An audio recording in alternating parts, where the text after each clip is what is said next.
প্রত্যেক দিন নতুন নতুন নজিরবিহীন ঘটনার থাকছি আমরা এই গোটা শহর। একেবারে নিরস্ত্রভাবে একেবারে রাস্তায় মাটি আঁকড়ে টানা 22 ঘন্টা বসে রইলেন জুনিয়র ডাক্তাররা, আর তাদের সেই দাবির সামনে মাথা নোয়াতে হলো পুলিশকে, মাথা নোয়াতে হলো প্রশাসনকে। নিজেদের দাবিতে একেবারে অহিংসভাবে অনড় থেকে কিভাবে দাবি আদায় করে নিতে হয় গতকাল তাই দেখিয়ে দিলেন চিকিৎসকরা।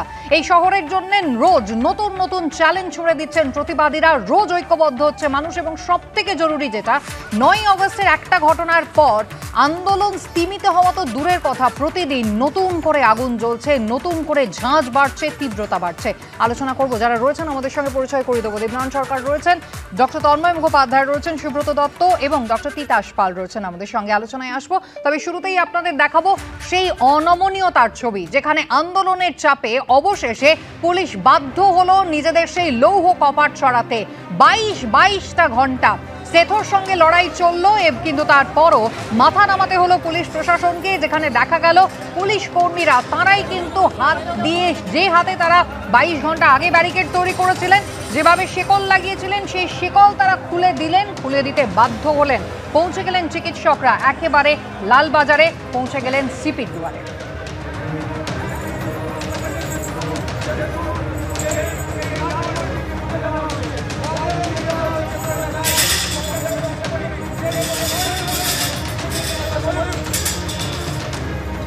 বিনীত গোয়েলের হাতে স্মারকলিপি দিয়ে অবস্থান তুলে নিলেন আন্দোলনকারীরা। 12-14 আগস্ট পুলিশের ব্যর্থতা মেনে নিয়েছেন সিপি, তবে তিনি নিজের কাজে সন্তুষ্ট বলে জানিয়েছেন আন্দোলনকারীরা, এমনটাই জানালেন। সিপি বিনীত গোয়েলের পদত্যাগের দাবিতে এখনও কিন্তু অনড় রয়েছেন জুনিয়র ডাক্তাররা। আরও বৃহত্তর আন্দোলনের ডাক দিয়ে লড়াই ফিরল ক্যাম্পাসে। কাল রয়েছে সুপ্রিম কোর্টের শুনানি, আজকে ফের রাত দখলের ডাক। রাত 9টা থেকে 10টা পর্যন্ত আলো নিভিয়ে প্রতিবাদের আহ্বান জানিয়েছেন জুনিয়র ডাক্তাররা।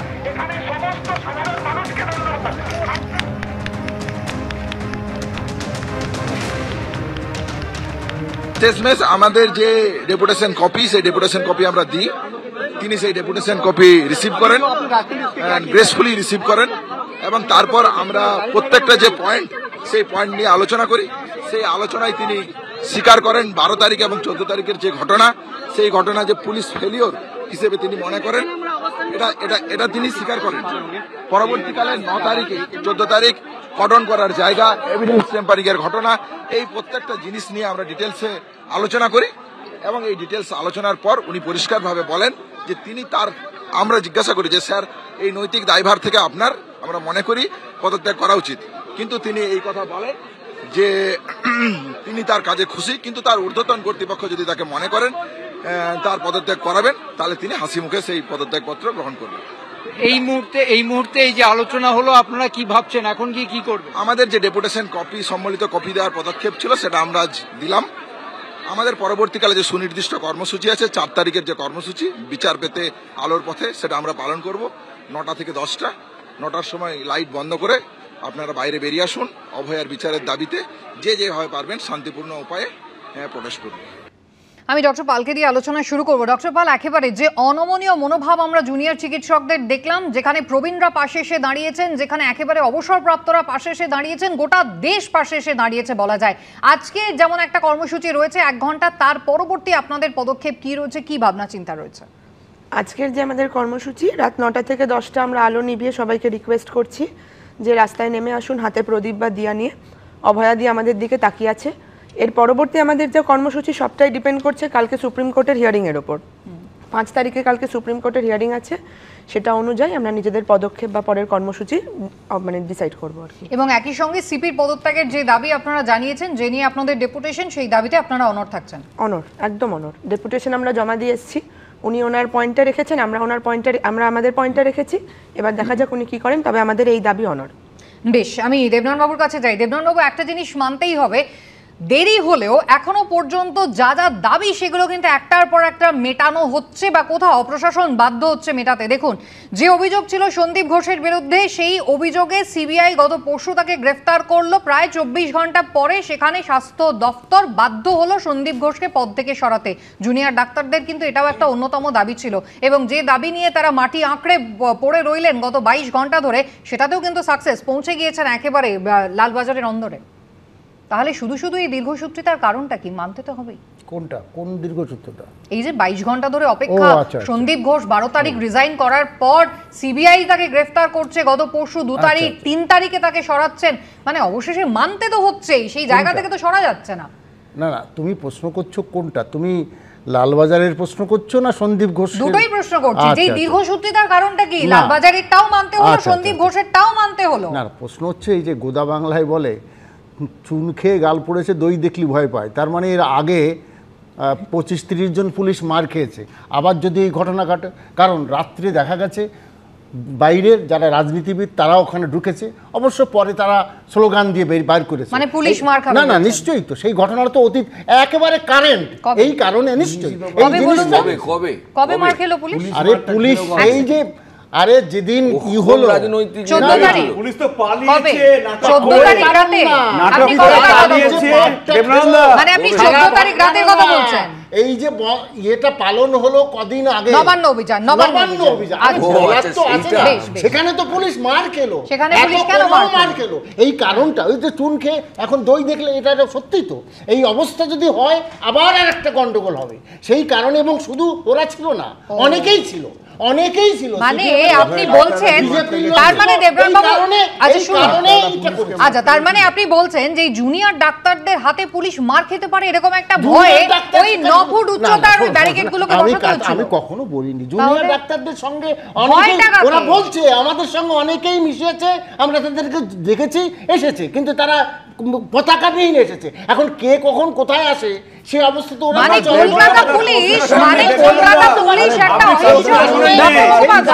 ডক্টর মুখোপাধ্যায়, কলকাতা পুলিশ, এক সেকেন্ড, না না বেশ আপনার কথা বোঝা গেছে। এবার হচ্ছে ডক্টর মুখোপাধ্যায়, সেটা হচ্ছে তাহলে পুলিশ 14 তারিখ রাতে আমরা দেখলাম একেবারে কলকাতা পুলিশ প্রেস কনফারেন্স করে ছবি দেখালো, সিপি নিজে দেখালেন, যেখানে ব্যারিকেড ট্যারিকেড টপকে যারা আসছিলেন তাদের হাতে না হয় পতাকা ছিল।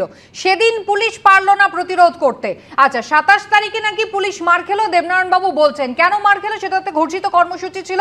সায়ন লাহিড়ী তিনি কিন্তু ছাড়া পেয়ে গেছেন, তার বিরুদ্ধে যে যে অভিযোগ এসেছিল সেগুলো কিন্তু একেবারে খারিজ হয়ে গিয়েছে। পুলিশ এখন যে কোনো অহিংস আন্দোলন, যে কোনো প্রতিরোধ, যে কোনো প্রতিবাদে মার খেতে পারে, সেই ভয় তারা এখন এই 9 ফুট 10 ফুটের ব্যারিকেড লাগিয়ে সেগুলোতে লোহার শিকল দিয়ে তালা দিচ্ছে, ওয়েল্ডিং করছে, এটাই তার যুক্তি। দেখুন এই যে জুনিয়র ডাক্তাররা গিয়েছিলেন ওখানে, ওরা যেটা দাবি বলেছিলেন, পুলিশ প্রতিটা ক্ষেত্রে একটা এমন কথা বলছে যে তারা পরস্পর বিরোধী। ওনারা বললেন যে আপনারা এগোতে পারবেন না, কারণ হচ্ছে 144 ধারা রয়েছে। তো 144 ধারা বলে এগোতে দেওয়া হলো না। এর পরের দিন আবার তারা এগিয়ে গেলেন, তখন 144 ধারা উঠে গেল। তো পুলিশের এই প্রতিটা ক্ষেত্রে দেখবেন, এই যখন ক্রাইম সিনে কি হয়েছে না 40 ফিট 11 ফিট করা হয়েছে, তারপরে আবার ভিডিও আসলো, দেখা গেল ওরকম কিছু ছিল না, তখন আবার বলছেন যে না ওখানে ফিঙ্গারপ্রিন্ট এক্সপার্ট ছিল। তারপরে যেই বলা হলো যে ওটা ডক্টর অভিক দে, তখন আবার উল্টে যাচ্ছেন।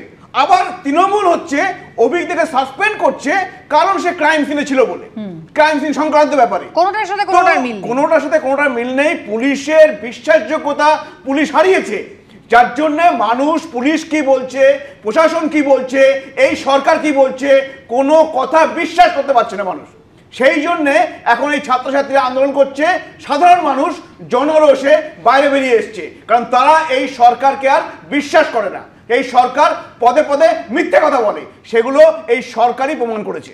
বেশ, আমি আপনাদের একবার দেখাবো গতকাল শুধুমাত্র যে জুনিয়র ডাক্তাররা 22 ঘন্টা পথে বসে রইলেন, গোটা শহরবাসী তাদের পাশে রইলে এমনটা নয়।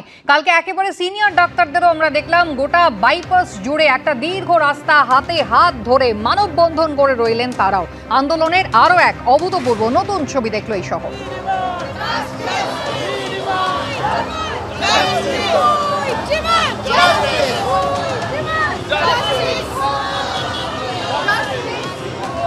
পাটুলি থেকে উল্টোডাঙ্গা পর্যন্ত ছিল চিকিৎসকদের এই কর্মসূচি, যেখানে স্বাস্থ্যকর্মীরা তারাও কিন্তু একেবারে হাতে হাত দিয়ে দাঁড়িয়েছিলেন। গোটা ইএম বাইপাসের ধার জুড়ে স্লোগান দেখা গেল কাল।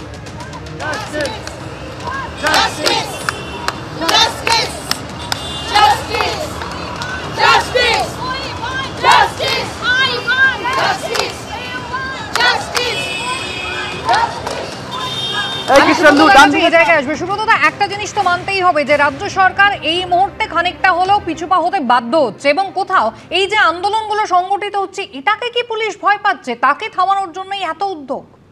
দেখুন, গোটা দেশ, আমাদের রাজ্য এই আন্দোলন, এই গণ আন্দোলনের নানান ফর্ম দেখছে, যা অতীতে আমরা দেখিনি। আসলে নজিরবিহীন একটা দুর্নীতি, একটা স্বৈর শাসন আমাদের রাজ্যে চলছে। তাকে মোকাবেলা করার জন্য এই গণ আন্দোলন, এই গণ আন্দোলনের নানান ধারা আমরা দেখতে পাচ্ছি, সেখানে আমরা সকলেই শিক্ষিত হচ্ছি। আসলে আমাদের রাজ্যে মুখ্যমন্ত্রীর নেতৃত্বে যে করাপশনের একটা আধার তৈরি হয়েছে, যার অংশ হিসেবে নির্যাতিতা মারা গিয়েছেন বলে ধারণা করছে সকলে, ফলে এর বিরুদ্ধে সবাইকে রাস্তায় নামতে হবে, সবাই রাস্তায় নামছেন আমরা দেখতে পাচ্ছি, এবং সেই কারণেই প্রশাসন খানিকটা পিছিয়ে আসছেন। আমরা আগেও বলবার চেষ্টা করেছি, দেখুন প্রশাসন আমাদের মানুষকে, তার জীবনমানকে রক্ষা করার দায় যাদের পুলিশকে, রাজ্য পুলিশের যিনি প্রধান তিনি অভিযুক্ত রাজীব কুমার, কলকাতা পুলিশের যিনি প্রধান বিনীত গোয়েল তিনি অভিযুক্ত। কামদুনি মামলা বিনীত গোয়েল নষ্ট করে দিয়েছে, ঠিক একইভাবে হচ্ছে গিয়ে সারদা মামলা রাজীব কুমার নষ্ট করে দিয়েছে এভিডেন্স। এখানেও এইরকম অভিযোগ উঠছে এভিডেন্স নষ্ট করে দেওয়ার।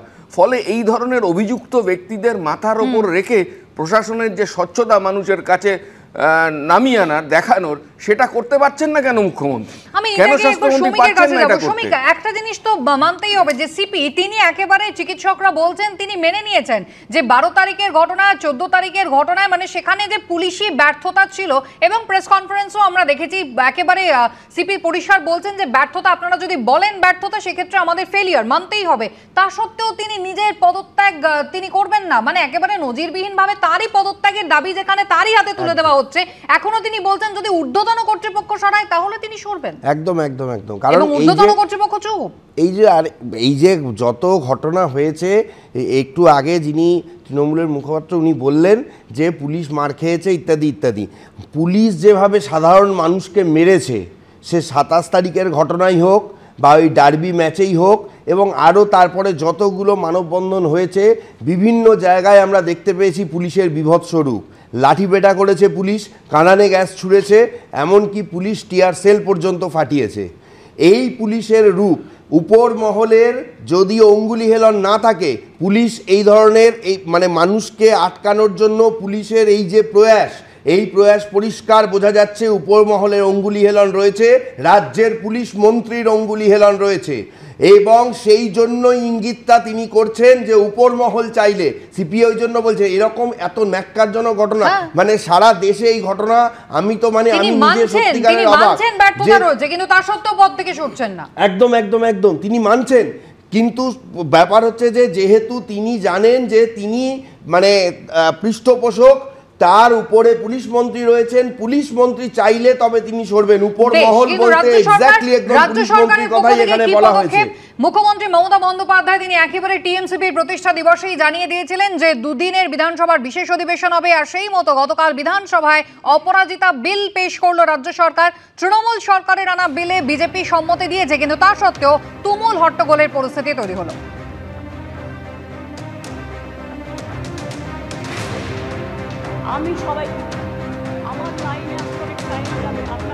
সরকার এই বিপুল জনবিক্ষোভ, গণরোষ, ঘৃণা, ক্রোধ, we want justice, justice for RG Kar, এই জায়গা থেকে ইস্যু ডাইভার্ট করতে চাইছেন আপনারা। প্রমাণ লোপাট করেছেন আরজি করে। আপনাদের এই বিল আরেকটা আরজি কর হলে কার্যকর হবে, তাই দফা 1 দাবি 1, দফা 1 দাবি এইসব যাবে না, this slogans will not go. দফা 1 দাবি 1, এইগুলো this cannot be part of the discussion. দফা 1 দাবি 1, দফা 1 দাবি 1, দফা 1 দাবি 1, কিছু যাবে না।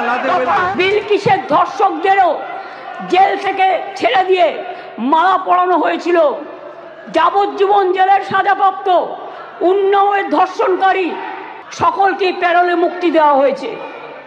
এমনকি সাক্ষী মালিক আমাদের সোনার মেয়ে, তাদের উপরেও যে অত্যাচার হয়েছে, রাজস্থান, হরিয়ানা, মধ্যপ্রদেশের মতো রাজ্যগুলোতে এই হার বাংলার কয়েক গুণ বেশি। আগে নরেন্দ্র মোদীকে পদত্যাগ করতে বলুন, নরেন্দ্র মোদী পদত্যাগ চাই, তার কারণ সারা দেশের উনি জাতীয় লজ্জা।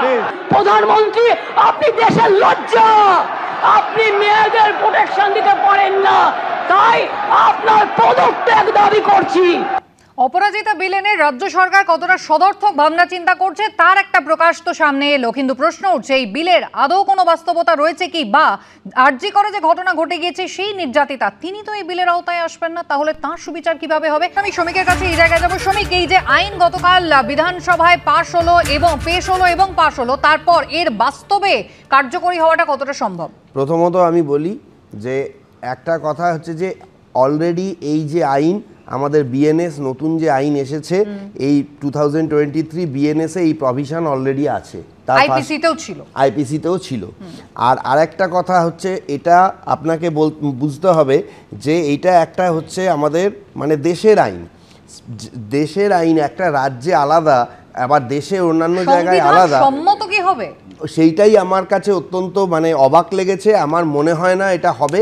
তার কারণ হচ্ছে যে দেশ ধরে নিন আপনি যে এখানে বলছে যে 30 মানে যেগুলো বলা হয়েছে যে 30 দিনের মধ্যে ট্রায়াল করতে হবে ইত্যাদি ইত্যাদি, এইগুলো এবং আরও যা যা চাওয়া হয়েছে এখনো পর্যন্ত তো ওটা শুধু বিল মানে খসড়া বিল এসেছে, এখনো পর্যন্ত যতক্ষণ না ওটা আইন হয়ে আসছে ততক্ষণ আমরা বুঝতে পারছি না যে ওর মধ্যে আরো কি কি। কারণ আমি দেখলাম যে বিরোধী দলনেতা তিনি কিছু অ্যামেন্ডমেন্টস চেয়েছেন, সেটা তো অবশ্যই সামনে এলে বোঝা যাবে। কিন্তু ডক্টর মুখোপাধ্যায়, প্রশ্নটা এটাই যে আমাদের দেশে একটা পার্লামেন্ট আছে, মানে সেখানে লোকসভা আছে, রাজ্যসভা আছে, বিল থেকে আইন হওয়ার জন্য বেশ কিছু স্টেপস আছে, সেগুলো পার না করে কোনো একটা রাজ্য তারা নিজেদের একটা আইন চালু করতে পারে?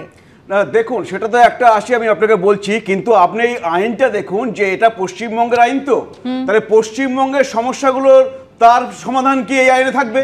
তাহলে পশ্চিমবঙ্গের সমস্যাটা কি? পশ্চিমবঙ্গের সমস্যা হচ্ছে একটা রেপ হলে পুলিশ এফআইআর নেয় না, পুলিশ উল্টে বলে দেয় রেপিস্টের কাছে যেতে শাহজাহানের কাছে চলে যাও। তাহলে সেক্ষেত্রে পুলিশের কি শাস্তি হবে, কত বছরের জেল হবে? পশ্চিমবঙ্গে আরজি করে কি দেখা গেল, পশ্চিমবঙ্গে পুলিশ সাক্ষ্য প্রমাণ লোপাট করে, তাহলে সাক্ষ্য প্রমাণ লোপাট করলে পুলিশের কত বছরের সাজা হবে?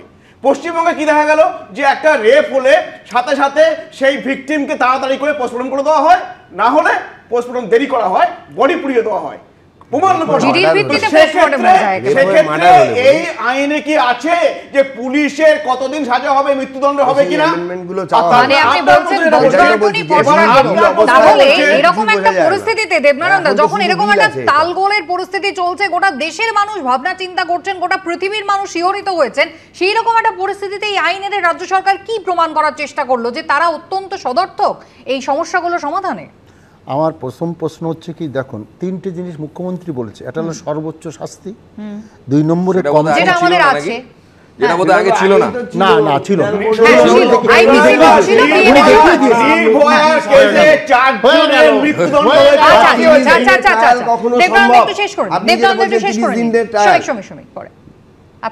একটু বলি আমি তো প্রথম পয়েন্ট। হ্যাঁ বলুন। 3টে জিনিস মুখ্যমন্ত্রী বলে সর্বোচ্চ শাস্তি, আগেরটা উনি দেখিয়ে দিয়েছেন কোনটা সর্বোচ্চ শাস্তি নেই, কোথাও মৃত্যুদণ্ড নেই, উনি সেটা তৈরি বলেছেন। 2 সময় কম সময়ে বিচারটা কম সময়, ফাস্ট ট্র্যাক কোর্ট, কেন্দ্র সরকার বলছে ফাস্ট ট্র্যাক কোর্টের জন্য দেওয়া হচ্ছে, এখানে হয় পয়েন্ট নাম্বার 3 এই বিচারটা কেন করতে পারছে? আচ্ছা শ্রমিক পরে 3 নম্বর হচ্ছে ন্যায় বিচার। এই 3টে জিনিসের পরে হতে হবে সময়। এই যে দেখো, 21 দিনের মধ্যেই কামধনু ঘি হলো, প্রথম বিচারটা হলো 3 বছর লাগবে, 14 বার পিপি বদলে গেল। না ওটা তো হাইকোর্টে, আমি বলছি লোয়ার কোর্টে তাই বিচারটা পিপি বদলানো তার পুলিশ মন্ত্রী নেবে না নেবে না, পিপি বদলানো তার পুলিশ মন্ত্রী নেবে না নেবে না, ঠিক আছে বলতে দেবে, আমাকে একটু বলতে দিয়েছে, না বললে ছেড়ে দিও। লোয়ার কোর্টে 3 বছর লাগবে, মুখ্যমন্ত্রী বলেছে এটা 3 বছর চলবে না, 50 দিনের মধ্যে এটা টাইম দিয়েছেন, সেখান থেকে 15 দিন ম্যাক্সিমাম। হাইকোর্ট বলেছে তদন্তে এগোয়নি আরজি করে কেসে, এটা বলে দিন, তাহলে তদন্ত না করে তো কি করে সাজা হবে? তবে এটা এখন সুপ্রিম কোর্টের কাছে রয়েছে, কালকে আমরা দেখব।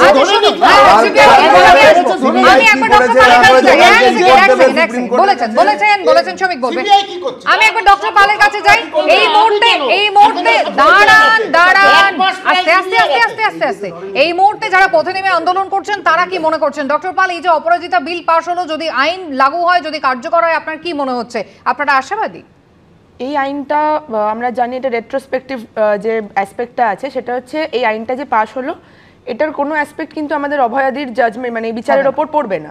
তাই আমাদের আন্দোলনটা পুরোপুরি অভয়াদির বিচারের জন্য। আইন কি পাশ হলো সে তো পরে দেখা যাচ্ছে, কিন্তু আমাদের অভয়াদির বিচারটাই আমাদের প্রাথমিক দাবি, ওটা আগে হোক, তারপর আমরা দেখবো সামনে কি ঘটছে। বেশ, সুব্রত দা, আমার কথা হচ্ছে আমদুনি ঘটে গিয়েছিল, পার্ক স্ট্রিট ঘটে গিয়েছিল, তখন আইনের কথা মনে হয়নি। এই ঘটনার পরে আইনের কথা মনে হচ্ছে, কিন্তু সেই আইন আদৌ হবে কি হবে না আইনে একটা বড় প্রশ্ন। রাজ্য সরকারের শ্রমিক রাজ্য সরকার রক্তাল্পতায় ভুগছে, মুখে রং মেখে কিছু লাভ হবে না, এটা মেক ওভার করার চেষ্টা করা হচ্ছে। কারণ দেখুন এই আইন করছে, আচ্ছা আমি একটা জিনিস বুঝতে পারছি না যে ভয়ঙ্কর ক্রাইম হয়েছে, আচ্ছা রাজ্যের স্বাস্থ্যমন্ত্রী কেন ওনাকেই থাকতে হবে? পুলিশ ব্যর্থ, পুলিশ মন্ত্রী ওনাকেই থাকতে হবে? আরে ওই দুটো ছেড়ে উনি মুখ্যমন্ত্রী থাক না, আমরা তো বলছি না। আমি বলছি যে রাজ্যের পুলিশ মন্ত্রী এবং স্বাস্থ্যমন্ত্রী ব্যাপকভাবে তার ব্যর্থতা, তার দপ্তরগুলোর ব্যর্থতা, তারপর উনি মেকওভার করবার চেষ্টা করছেন বিল এনে। সর্বোচ্চ শাস্তি এদেশে এই ঘটনায় ঘটেছে। কামদুনির কেসে পুলিশকে ম্যানুভার করে আমাদের রাজ্যের পুলিশ মন্ত্রী যারা অপরাধী তাদের আড়াল করেছে। নির্ভয়ার ঘটনার পরে আইন আরো করা হয়েছে আমরা জানি, কিন্তু এখানে প্রশ্ন উঠছে যে এখন যখন গোটা দেশের মানুষ চাইছেন এই 14ই আগস্টের নির্যাতিতা তার ঘটনার সুবিচার হোক, সেই নিয়ে রাজ্য সরকার কি করছে? নতুন আইনের ভাবনা আনা হয়েছে, কিন্তু তারপর ভবিষ্যৎ কি এই নতুন আইনের? এছাড়াও নাইট ডিউটি নিয়ে মুখ্য উপদেষ্টার বক্তব্য আপনারা শুনেছিলেন, আলাপন বন্দ্যোপাধ্যায়। তারপর মুখ্যমন্ত্রী তিনি কিন্তু তার বয়ানে কিছুটা পরিবর্তন আনলেন।